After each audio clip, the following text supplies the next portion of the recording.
नमस्कार। आज के समय दुनिया में दर्द की कोई कमी नहीं है। कमर दर्द, सिर दर्द, एडी का दर्द, अलग अलग तरह के। और किसी को ये भी कम पड़ जाए तो आज के समय दिल के दर्द भी लोग लेकर घूमते हैं। शायटिका पेन या शायटिका दर्द ये एक बहुत कॉमन समस्या आज के समय बनती जा रही है। शायटिका एक्चुअल में हमारा जो ये स्पाइनल कॉर्ड होता है, रीढ़ की हड्डी, इसमें से दो पार्टीशन निकलते हैं हमारे दोनों पैरों के लिए। ये नर्व ब्लड सप्लाई करने के लिए होती हैं। दोनों साइटिक नर्व हैं, राइट लेग में भी और लेफ्ट लेग में भी। लेकिन इनका जब कंप्रेशन या हमारी डिस्क हर्निएटेड हो जाती है तो इनका कंप्रेशन जब यहाँ से शुरू हो जाता है, specially in the lumbar region L1 to L5 और सैक्रम रीजन में, तो इससे अलग अलग हिस्सों में दर्द शुरू होता है। जैसे लंबर 1 L1 में कंप्रेशन हुआ तो आपके हिप रीजन में इसका दर्द आएगा, L2 में होगा तो थाई रीजन में, जंघा में, इसी प्रकार से L3 पर आपके घुटने में, L4 और L5 में आपके अंदर और बाहर की साइड जो काफ मसल्स होती हैं वहां पर आता है, और S1 में होने पर आपके एडी तक के दर्द पहुंच जाता है। अलग अलग इसके प्रकार हो सकते हैं, लेकिन समझने की बात यह है ये बहुत भयंकर होता है। मोस्ट ऑफ द केसेस में रोगी इसको कमर दर्द ही मान के रखते हैं और लगभग इसके सिम्टम्स वैसे ही रहते हैं, लेकिन धीरे धीरे ये बढ़ना शुरू होता है आपके पूरे पैर में। वो राइट साइड में भी हो सकता है, लेफ्ट साइड में हो सकता है। 90% से ज्यादा केसेस में ये एक ही पैर में होता है। कोई रेयर कोई केस होते हैं जिसमें दोनों पैरों में भी ये हो जाता है। इसमें लंबे समय खड़े रहने में समस्या होती है, लंबी सिटिंग में समस्या होती है, हिप टाइट हो जाते हैं। इसके कई कारण हो सकते हैं, जैसे मैंने बताया, आपकी डिस्क बल्जिंग हो सकती है, आपकी हर्निएटेड डिस्क हो सकती है, कंप्रेशन हो सकता है, या जो सबसे कॉमन चीज जो हमें समझने की है और हमें ठीक करने की, वो है हमारी आदतें। गलत तरीके से खड़े होना, गलत तरीके से बैठना, गलत तरीके से सोना लेटना, ये तो है ही। ऑफिस पे कई बार हम एक पैर के ऊपर एक दूसरा पैर रखते हैं और हमें आदत बन जाती है कि राइट लेग ही हम ऊपर रखें, या कोई किसी की आदत बन जाती है लेफ्ट लेग ही ऊपर रखें। तो ये आदत आपकी लॉन्ग टर्म में जाकर ना केवल शियाटिक पेन बल्कि कमर दर्द और अन्य प्रकार की समस्याएं भी पैदा कर सकती हैं। योग में इसका बहुत अच्छा सॉल्यूशन है। शियाटिक पेन के तो सॉल्यूशन हम बताएंगे ही।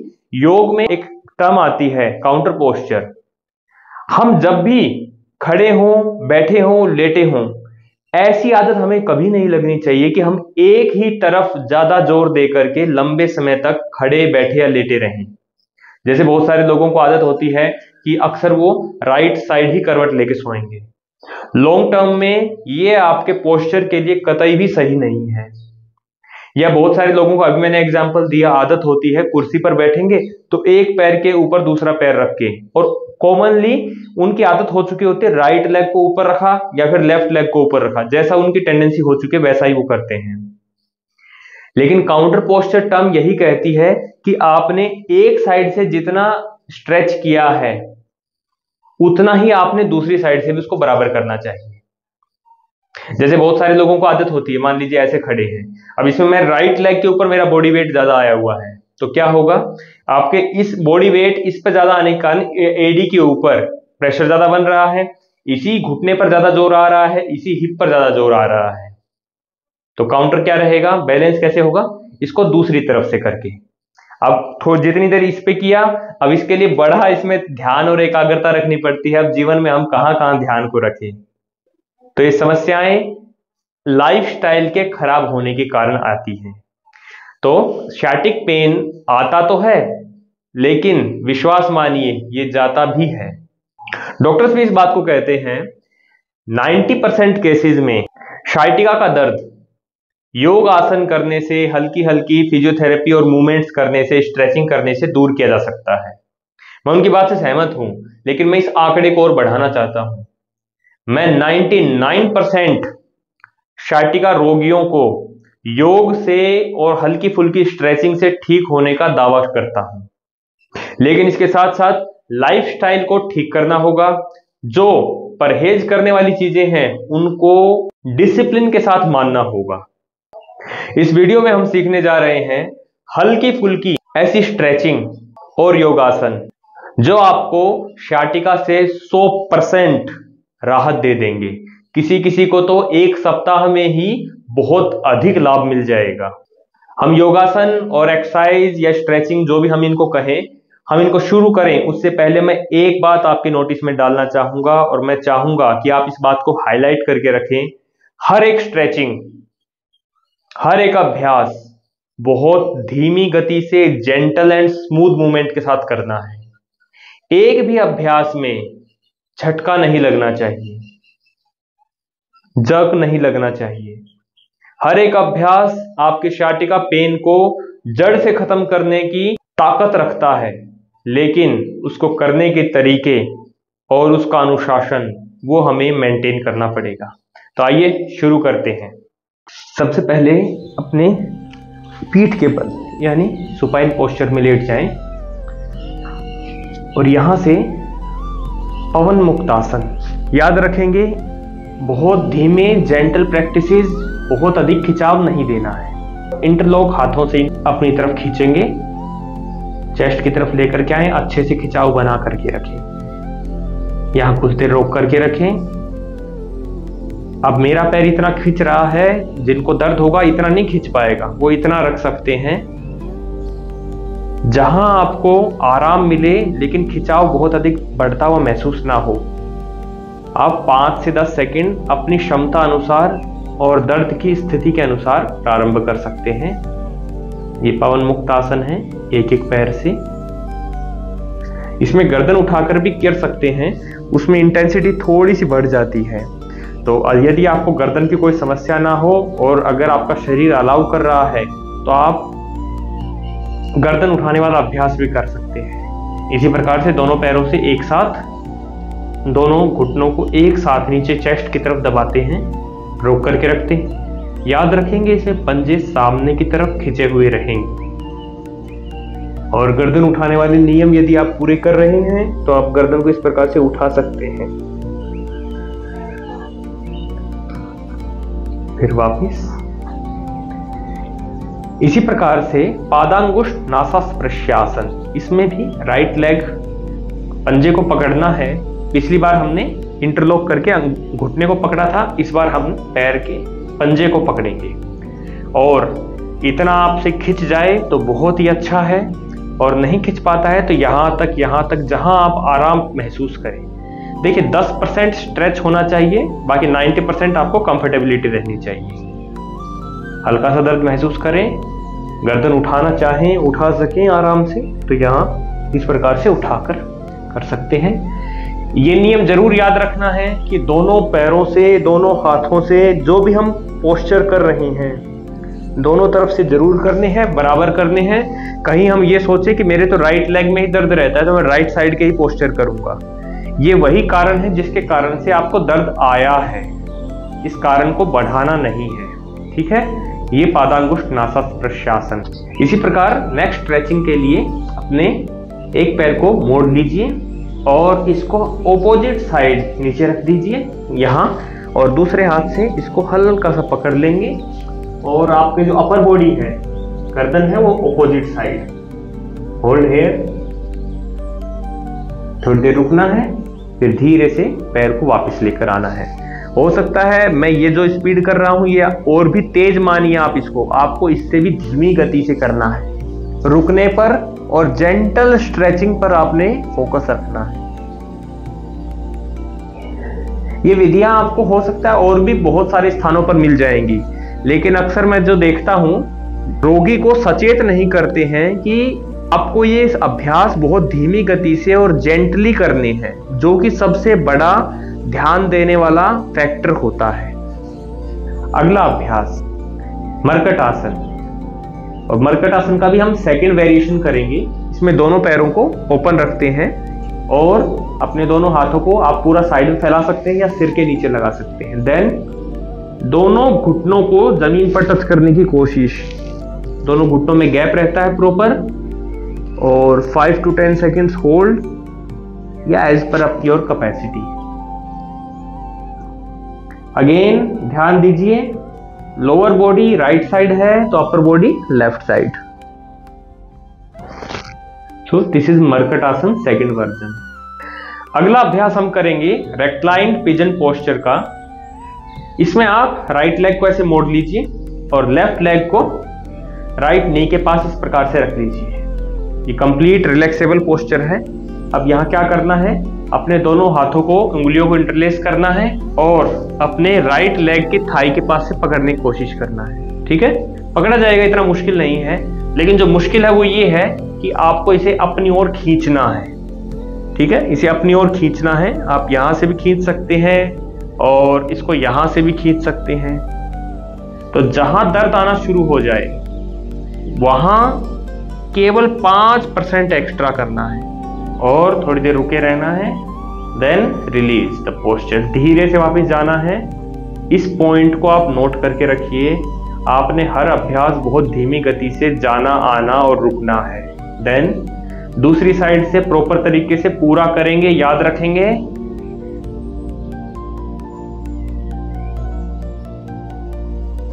सो this was recline pigeon posture.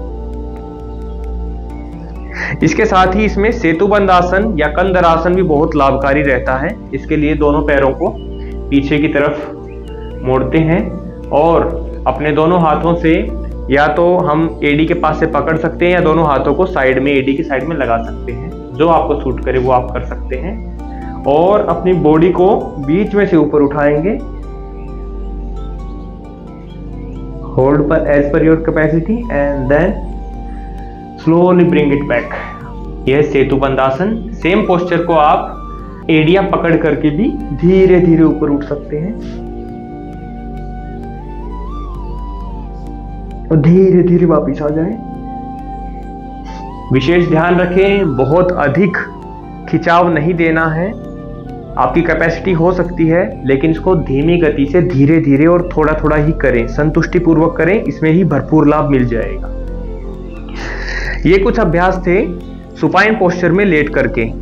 अब प्रोन पोस्चर यानी पेट के बल लेट करके भी करने वाले कुछ ऐसे सुंदर अभ्यास हैं जो आपको शाटिका पेन में बहुत लाभ देंगे। जैसे सबसे पहले सिंपलेस्ट भुजंग आसन, कोबरा पोस्चर। इसके लिए अपनी हथेली साथ साथ आपकी कोहनी तक का हिस्सा आप नीचे मैट पर रखें और अब अपनी कोहनी पर बॉडी वेट को थोड़ा सा ट्रांसफर करते हुए धीरे से अपनी अपर बॉडी को ऊपर उठाएंगे, हल्का सा रोकें, धीरे धीरे वापस आ जाए। जो हर्निएटेड डिस्क है उसके लिए बहुत अच्छा अभ्यास है। तो इसको आप 5 से 7 राउंड्स कर सकते हैं। इसी प्रकार से जब आपको अंदर से कॉन्फिडेंस फील हो तो अपनी एल्बो ऊपर उठा सकते हैं और केवल अपनी हथेलियां शोल्डर्स के पास रखें और धीरे धीरे ऊपर उठ जाएं। जितना आपसे हो थोड़ा करें, ज्यादा लाभ पाए। Slower the postures greater the benefits. धीरे धीरे वापस आ जाएं। ये भुजंगासन के सिंपलेस्ट पोस्चर है। इसमें जो अधिक लाभ देने वाला है उसके लिए आपको पीछे से पैरों में थोड़ा गैप करना है, धीरे धीरे आराम से ऊपर उठना है और अपने राइट शोल्डर के ऊपर से गर्दन को पीछे मोड़ना है और टारगेट हमारा ये रहेगा कि हम लेफ्ट पैर की एडी को देखेंगे। Hold for some seconds, then inhale, come back. आप नीचे आ सकते हैं और फिर से सांस भरें, पूरा सांस खाली करें और ऑपोजिट साइड से भी इसको। ये आपका तिर्यक भुजंग आसन का पोस्चर है। धीरे से वापस आना है। अगला अभ्यास इसके लिए शलभासन। शलभासन शाटिका पेन के लिए बहुत अच्छा है। इसमें हम दोनों हाथों को थाइज के नीचे लगा लेते हैं और एक एक करके पैर को ऊपर उठाते हैं। इसमें दोनों प्रकार से अभ्यास किए जा सकते हैं, स्टैटिक एंड डायनामिक बोथ। मतलब होल्ड भी करके रख सकते हैं और इनको लगातार ऊपर नीचे भी रख सकते हैं। होल्ड रखना चाहें तो 5 सेकंड, 7 सेकंड, 10 सेकंड अपने शरीर के अनुसार।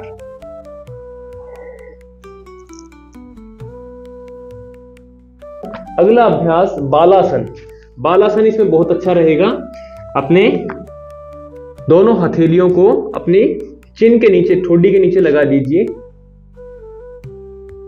राइट लेग को ऊपर की तरफ उठा दीजिए और अब अपने कनपट्टी यानी टेम्पल को अपने हथेलियों पर रख लीजिए और थोड़ी देर यहाँ रिलैक्स कीजिए और आपका फोकस आपकी थाई पर और आपके पैरों पर रहना चाहिए। धीरे से फिर पैर वापिस। Same posture has to be repeated from the other side also. तो ये कुछ एक अभ्यास पेट के बल लेट करके करने वाले हैं। आइए अब बैठ करके करने वाले कुछ हल्के फुल्के अभ्यासों को देख लेते हैं।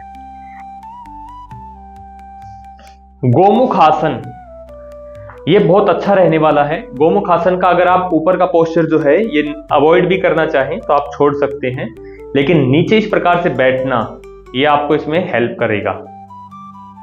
आपका घुटने के ऊपर घुटना आ जाता है और दोनों एड़ियां बाहर की तरफ, ये पोस्चर रहेगा। Then same has to be repeated इस प्रकार से। तो एज पर योर कंफर्टेबिलिटी आप इसमें रुक सकते हैं। अगले अभ्यास के लिए अपने राइट लेग को उठा करके इसके पंजे को लेफ्ट थाई पर रख दिया और घुटने पर हाथ रख के इसको ऊपर की तरफ खींचना है। And feel the gentle stretch in your hip region and thigh region. आपके जंघा में और आपके कूल्हे के स्थान पर जो खिंचाव आया है इसको महसूस कीजिए। फिर धीरे से नीचे की तरफ भी प्रेस कर दीजिए और हल्का सा इसको भी दोनों ओर से करना है। इसी प्रकार ये आपका बटरफ्लाई पोस्चर, इसमें अपने दोनों घुटनों को नीचे की तरफ लगातार पुश रखने की कोशिश। पहला वेरिएशन और इसी के साथ फिर फ्लैपिंग। ये आपके टाइट हिप्स को स्मूथ करने का काम करेगा, आपकी फ्लेक्सिबिलिटी बढ़ाएगा, sciatica पेन से राहत देगा। इसी में आप थोड़ा सा जेंटल पुश करना चाहें तो अपने हाथों का सहारा लेकर नीचे की तरफ कर सकते हैं, but in the rare case. इन सब के साथ साथ थोड़ी सी twisting. Then same has to be repeated from left side.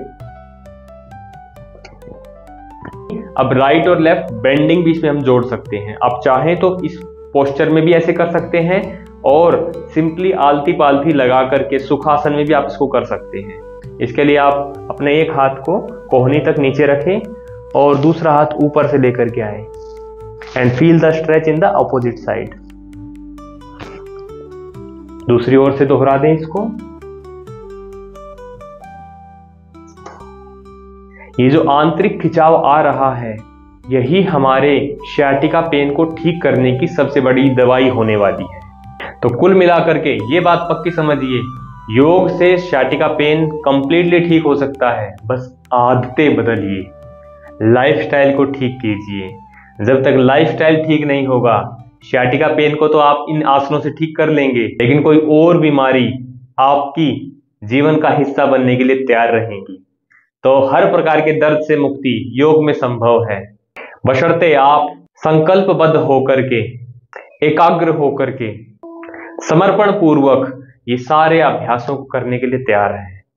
सेतु दीर्घ काल निरंतर सत्कारा सेवितो दृढ़ भूमि, महर्षि पतंजलि जी का ये प्यारा सा सूत्र मुझे बड़ा पसंद है। योग से आपको भी प्यार हो जाएगा।